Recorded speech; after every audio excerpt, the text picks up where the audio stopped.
Welcome to Not Milk Never Milk. Subscribe if you're lactose intolerant.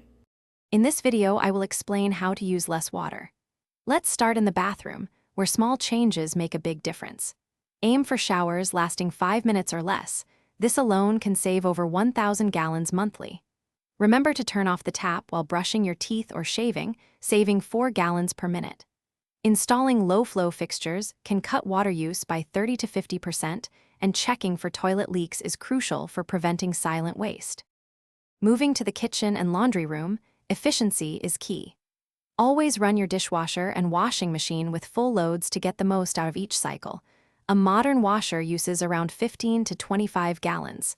Instead of running water to thaw food, plan ahead and use your refrigerator. You can also collect water from rinsing produce to give your houseplants a drink, making every drop count.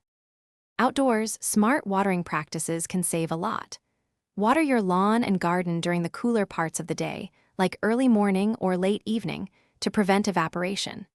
Consider planting drought-resistant species and using mulch, which helps soil retain moisture.